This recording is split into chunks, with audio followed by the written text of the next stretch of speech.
Hello,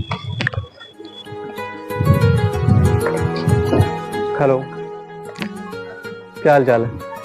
मैं Shahid Khan, your beautiful channel biology word class, जिसमें आज हम बात करेंगे क्लास 10th की। उसे पढ़ा तो रहे हम क्लास 11th का टॉपिक कंप्लीट कर रहे थे, उसमें के चैप्टर बाय चैप्टर पढ़ा रहे थे, लेकिन आज हम क्लास 10th के बारे में जानकारी लेंगे, क्योंकि क्लास 10th में बच्चे जो अभी पढ़ रहे हैं और उनके एग्ज़ाम भी करीब आ चुके हैं और वो तैयारी बहुत ज़ोर से कर रहे होंगे, और हमें यकीन है कि वो पढ़ ज़रूर रहे होंगे, क्योंकि उनके जो है एग्ज़ाम 1-2 महीने बाद, 3 महीने बाद, 4 महीने बाद एग्ज़ाम होने वाले हैं, क्योंकि फरवरी के इस महीने में यानी फर्स्ट वीक में या सेकेंड वीक में हो जाएंगे, ठीक है, या थर्ड वीक तक कंप्लीट एग्ज़ाम कराए जाएंगे। आज हम बात करने आए हैं कि जो क्लास 11th के स्टूडेंट हैं, वो जो साइंस की बुक है जिसको हम बोलते हैं विज्ञान, उस विज्ञान की बुक में कौन कौन से चैप्टर हैं और कौन कौन से टॉपिक पढ़ने होंगे और क्या क्या उनको अवॉइड करना है।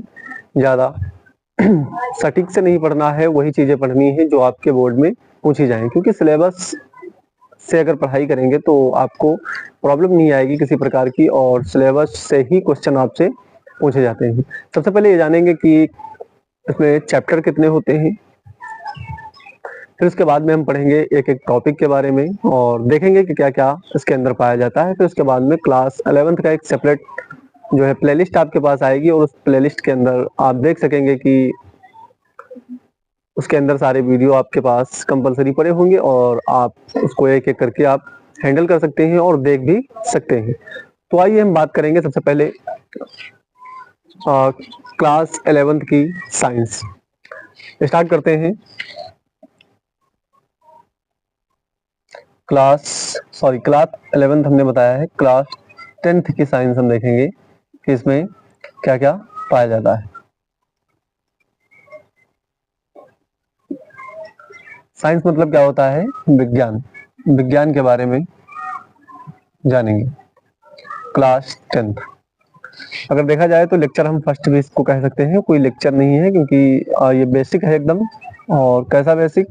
बिल्कुल बिल्कुल एकदम करीबी बेसिक है। इसमें हम पढ़ेंगे, सबसे पहले देखेंगे कि बोर्ड में इससे कैसे एग्जाम में क्वेश्चन पूछे जाते हैं और इसके नंबर किस प्रकार से पूछे जाते हैं, कितने नंबर का प्रैक्टिकल होता है और कितने नंबर का जो है रिटर्न हमको करना पड़ता है, जिसकी वजह से हमारे नंबर 100 बनते हैं। और इस बार आपकी तैयारी तो बहुत अच्छी चल रही होगी, और अगर हमसे जुड़े हुए हैं तो आपके 100 में से 100 की मैं गारंटी लेता हूं, और 100 ही आपके आने चाहिए, क्योंकि प्रैक्टिकल के 30 नंबर होते हैं, उसमें 1-2 नंबर इधर उधर आ सकते हैं, लेकिन अगर आप हमसे जुड़े हैं और हमसे पढ़ रहे हैं तो क्लास 10th में आपके 70 नंबर तो कंपलसरी आने ही चाहिए। 70 यानी कि 72 और 70 होने चाहिए नंबर। तो आइए हम देखते हैं इसमें क्या क्या होता है। इसमें इसका जो एग्जाम होता है, इसका एग्जाम 70 नंबर का कैसा होता है? 70 नंबर का रिटर्न होता है। कैसा होता है? रिटर्न होता है। और अगर हम बात करें 30 नंबर की, 30 नंबर की, तो ये कैसे होते हैं? ये प्रैक्टिकल के नंबर मिलते हैं। क्या के मिलते हैं? प्रैक्टिकल के नंबर मिलते हैं, और यही जब ऐड करोगे तो आपके पास कितने हो जाते हैं? 100 नंबर हो जाते हैं, और यही आपको जो है नंबर आपके मार्कशीट पे या अंक तालिका पे दिखाए जाते हैं। ठीक है, तो आगे हम बात करेंगे इसमें कौन कौन सी यूनिट होती हैं और किस प्रकार की यूनिट होती है। तो इसमें हम 5 यूनिट पढ़ते हैं। कितनी यूनिट होती हैं? यूनिट्स इसमें 5 होती हैं। 5 यूनिट्स हैं, और इसके बाद में एक एक चैप्टर यानी हर एक यूनिट के हम नाम देखेंगे। तो फर्स्ट यूनिट की हम बात करें, इस साइड में हम कर रहे हैं फर्स्ट यूनिट की बात, तो इसमें आता है chemical substance. Chemical substance, chemical substance, nature and behaviour. क्या आता है? Nature and behaviour. ये क्या है? ये हमारी फर्स्ट यूनिट है। किसकी? क्लास 10th विज्ञान की आप एनसीईआरटी की बुक उठाएंगे, उसमें आपको यही फर्स्ट यूनिट मिलेगी। फिर उसके बाद में हम बात करते हैं 2 नंबर पे। 2 नंबर पे आता है बायोलॉजिकल किंगडम, बायोलॉजिकल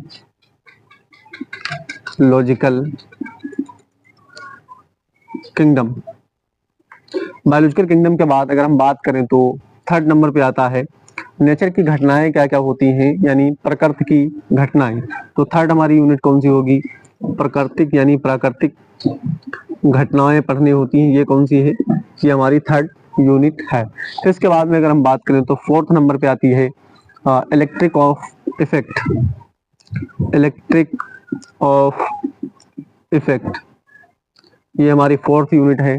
और 5th यूनिट की बात करें तो ये 5th यूनिट है प्राकृतिक संसाधन, प्राकृतिक यानी नेचर के जो संसाधन दिए हुए हैं या जो हमको उसके सोर्स दिए हुए हैं, स्रोत दिए हुए हैं, उनको हम क्या बोलते हैं, प्राकृतिक संसाधन बोलते हैं, प्राकृतिक संसाधन।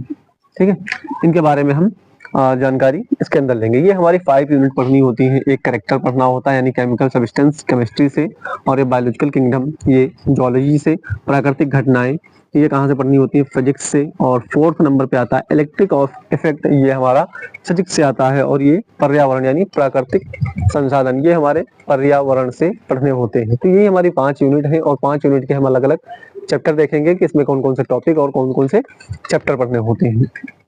ठीक है, तो सबसे पहले बात करेंगे हम यूनिट फर्स्ट की। यहाँ पे हम लिखते हैं यूनिट फर्स्ट।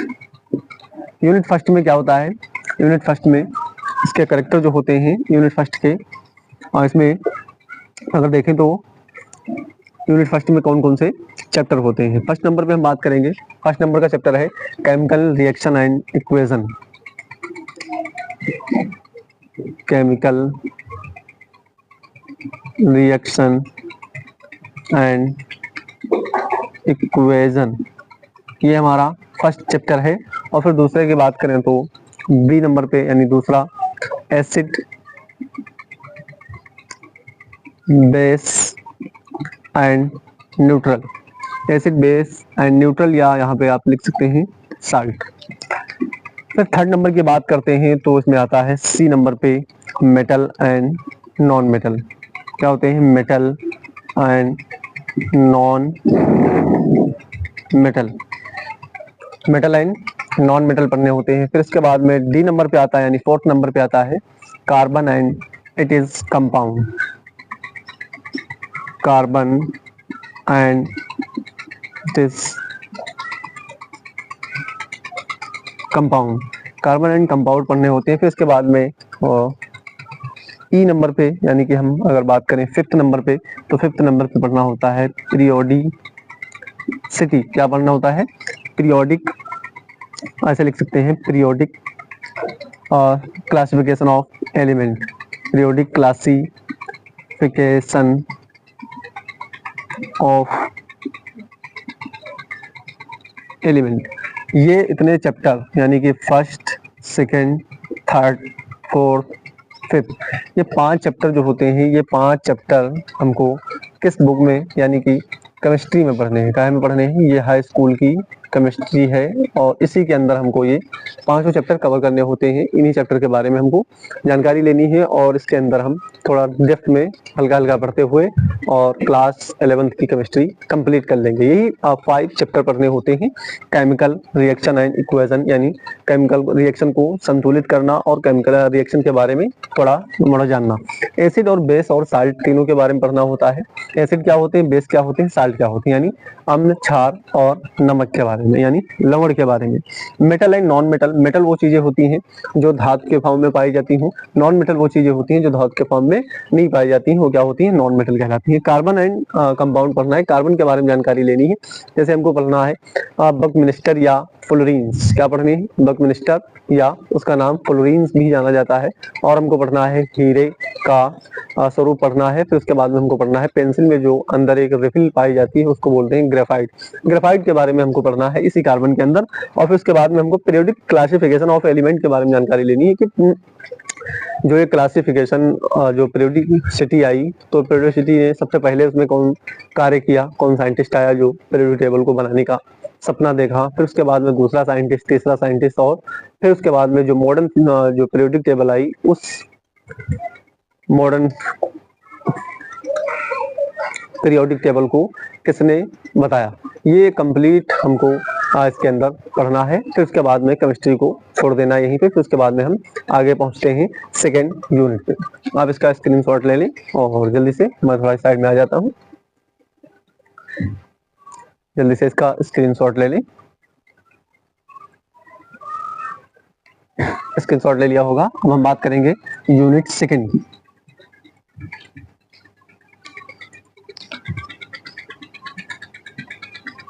घबराना नहीं है,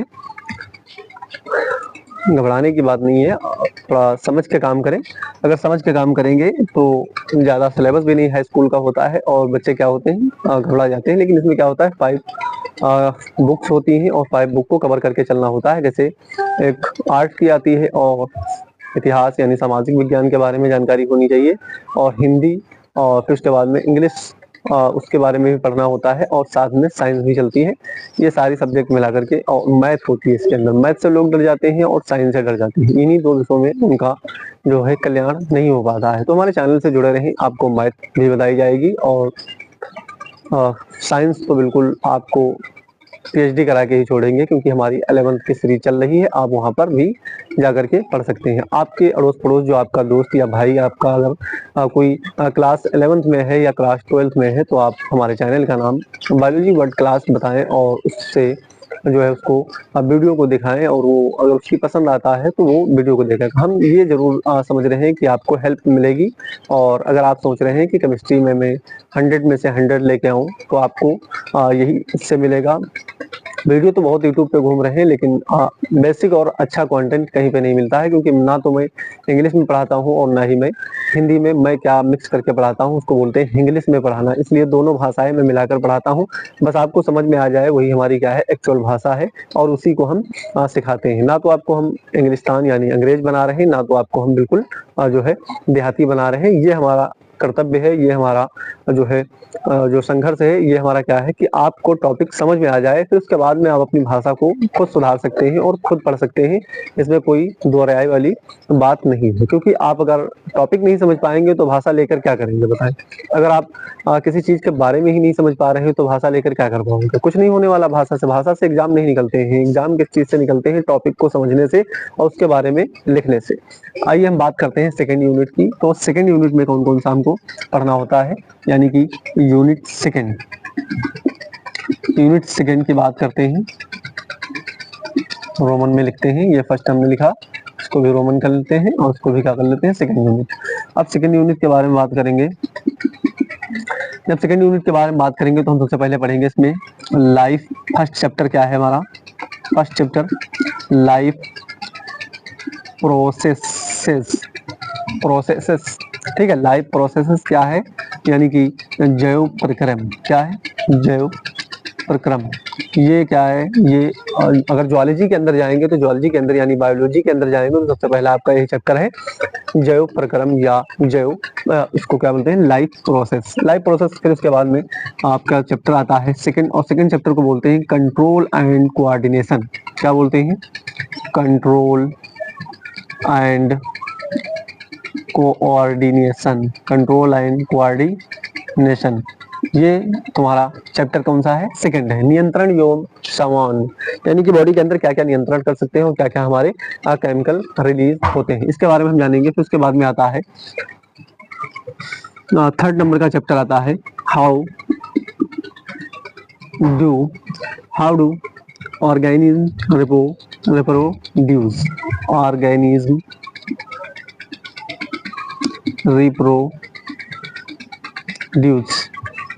रिप्रोड्यूस यानी जीव जनन कैसे करते हैं। क्या कर लिखा है? हाउ डू ऑर्गेनिज्म हमको पढ़ना है कि जीव जनन किस प्रकार से करते हैं। तो इसके बाद में आता है 4th नंबर पे चैप्टर आता है हेरिडिटी एंड इवोल्यूशन। क्या आता है? Heredity and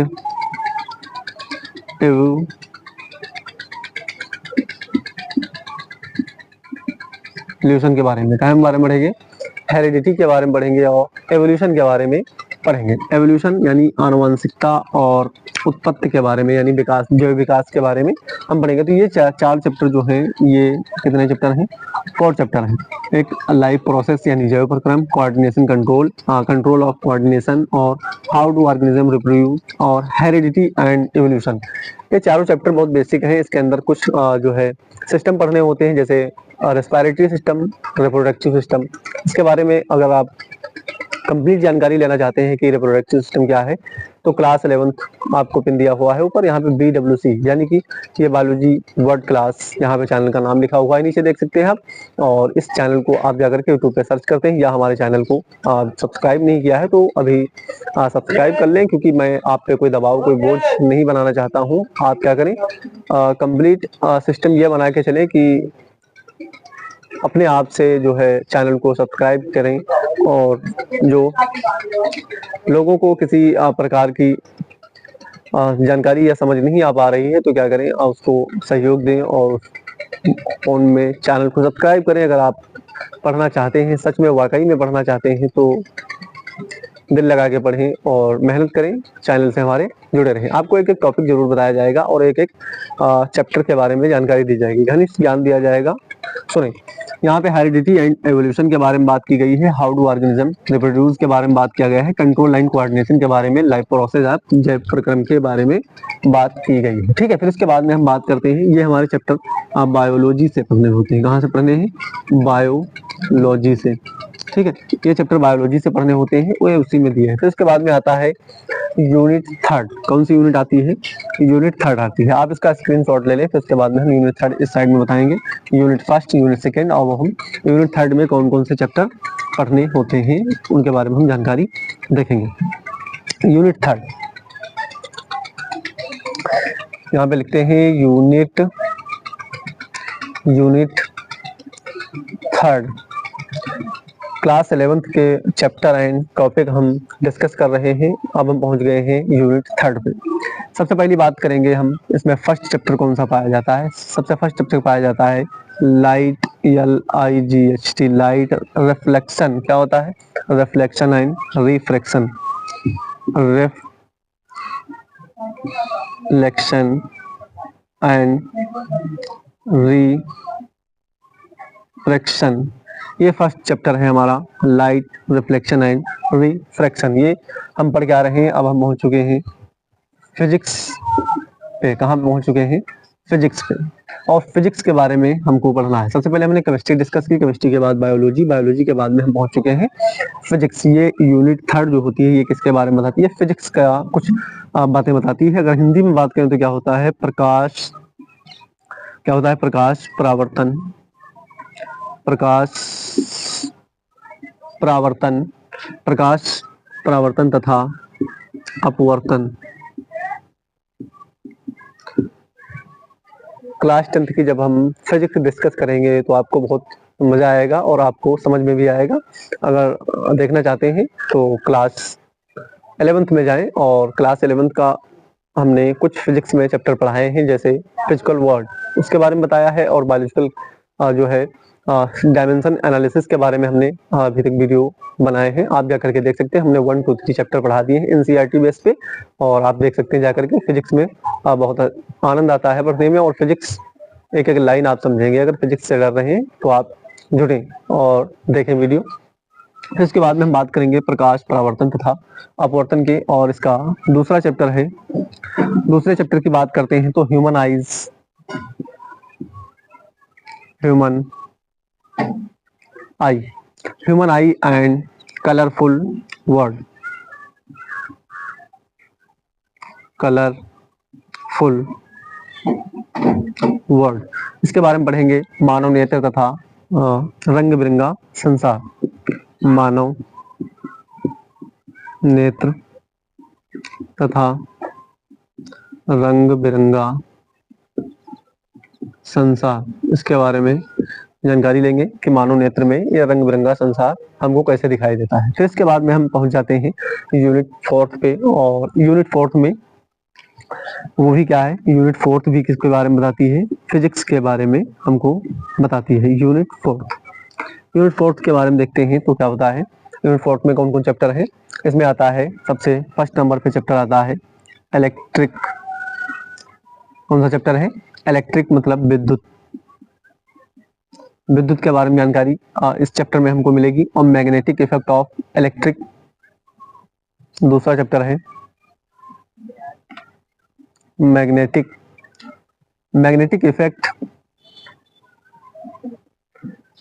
effect of electric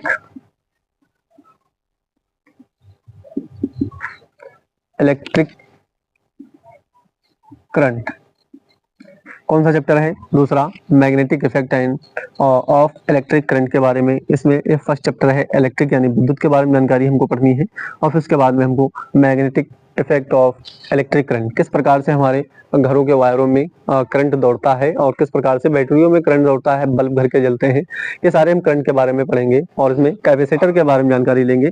और सबसे पहले बेसिक बात यह है कि करंट के बारे में हमको पढ़ना है, किस प्रकार से करंट को उत्पन्न किया जाता है और करंट क्या चीज होती है, करंट के बारे में हमको स्पष्ट हमको जानकारी होनी चाहिए और उसके बारे में हमको पढ़ना होता है। ठीक है, करंट दूसरा चैप्टर यूनिट 4 इलेक्ट्रिक और magnetic effect of electric current, ये क्लास 11th की हम 4 यूनिट कंप्लीट कर चुके हैं। अब हम पहुंचेंगे 5th यूनिट पे, और वो 5th यूनिट है कौन सी चीज, जिसको हम बोलते हैं 5th यूनिट को बोलते हैं प्राकृतिक संसाधन। क्या बोलते हैं, यूनिट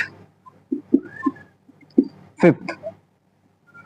ठीक है, इस यूनिट के बारे में हम पढ़ेंगे। इसमें कौन कौन सी बातें पढ़नी होती हैं, तो प्राकृतिक संसाधन कौन सी सब्जेक्ट है और कौन से चैप्टर हमको पढ़ने। बच्चा क्लास 11th में तो होता है, लेकिन उसको यही नहीं पता होता है कि कौन से टॉपिक हमको कंप्लीट करने हैं, कौन से चैप्टर हमको पढ़ने हैं, कितने हमारी बुक में चैप्टर पाए जाते हैं और क्या क्या पढ़ना होता है। इसमें कौन कौन से सब्जेक्ट होती हैं, केमिस्ट्री भी है, फिजिक्स भी है और ज्वालॉजी भी है। ज्वालॉजी के अंदर और इसके साथ अगर देखा जाए तो बॉटनी भी इसी में है। अगर देखा जाए तो इसमें पर्यावरण भी होता है, पर्यावरण यानी इन्वायरमेंटल भी होता है। हमारा एटमॉस्फेयर के बारे में भी जानकारी मिलती है, जैसे ओजोन परत के बारे में वगैरह वगैरह, इस प्रकार से। ठीक है, तो फर्स्ट चैप्टर इसका है सोर्स ऑफ एनर्जी। एनर्जी का सोर्स क्या है, ये हमको पढ़ना है, सोर्स ऑफ एनर्जी। यह फर्स्ट चैप्टर है जो ऊर्जा के स्रोत पढ़ने हैं। क्या क्या है, ऊर्जा के स्रोत पढ़ने हैं। और दूसरा है आवर इन्वायरमेंटल। क्या है, आवर इन्वायरमेंटल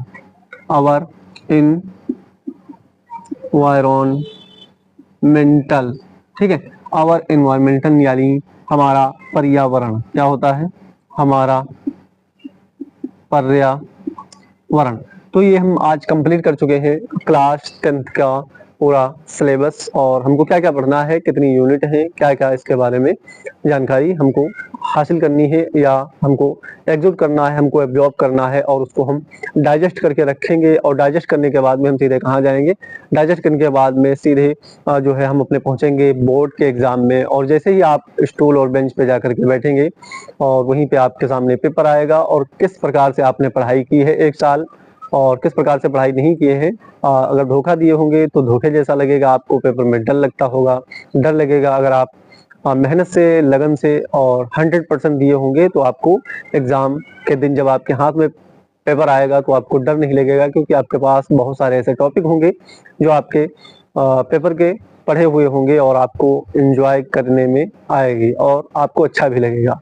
बहुत ऐसे लोग हैं जो दुनिया में और बहुत ऐसे हिंदुस्तान के अंदर लोग पाए जाते हैं जो कंप्लीट लगभग 80 से 90% तैयारी करके कंप्लीट जाते हैं। तो उनको एग्जाम में जब पेपर मिलता है तो वो खुश हो जाते हैं पेपर देख करके कि मेरा पढ़ा हुआ आया है।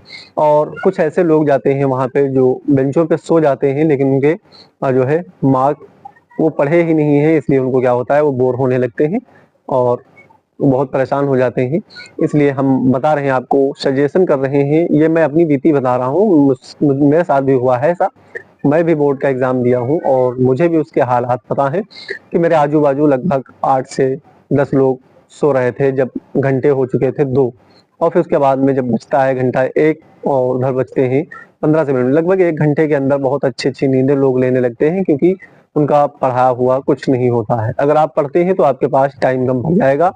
मैं यकीन के साथ कहता हूं कि अगर आप पढ़ रहे हैं तो आपके पास टाइम बिल्कुल नहीं बचेगा। आप सोचेंगे कि हमारा टाइम जो है और हमको थोड़ा सा मिल जाए, और 15 मिनट का टाइम मिल जाए, 15 मिनट के टाइम में हम एक क्वेश्चन कर लें और उस क्वेश्चन से आपको हेल्प मिल सकती है। आपकी इच्छा होगी कि मैं 100 में 100 मार्क्स लेकर आऊं। आप इसका स्क्रीनशॉट ले लें और इसको अपने जिस जगह पे पढ़ रहे हैं, बैठ रहे हैं, वहां पे क्या करें, इसको एक टेबल फॉर्म में बनाएं, और टेबल फॉर्म में बनाने के बाद में उस दीवार से आप चिपका दें। और चिपकाने के बाद में आप सुबह उठें तो उसको देखें, शाम में उठें तो इसको देखें, क्योंकि ये सिलेबस है आपका, और सिलेबस जब आपको पता होगा तभी आप कुछ इसके साथ कर सकेंगे। अगर आपको चाय का टेस्ट नहीं पता कर सकते तो चाय पीने का मजा ही अलग होता है। ठीक है, तो आप एक हिसाब से पढ़ाई करें, इसको दीवार में चिपकाएं, और चिपकाने के बाद में अपने रोज सिलेबस को देखें। सिलेबस देखने के बाद में इसमें एक एक टॉपिक को मार्क करते हुए चलें कि ये आज हमने कंप्लीट किया, ये आज हमने कंप्लीट किया, ये चैप्टर हमने कंप्लीट किया, ये चैप्टर हमने कंप्लीट किया है। अब 4th यूनिट में या 3rd यूनिट में आए तो इस प्रकार से इसको मार्क करते हुए चलें कि हमने ये चैप्टर कंप्लीट कर लिया है और हम अब आगे की तरफ बढ़ रहे हैं। ठीक है, तो आप इसका स्क्रीनशॉट ले लें, और मैं मिलता हूं नेक्स्ट वीडियो में, और पढ़ते रहें। All the best. Thank you.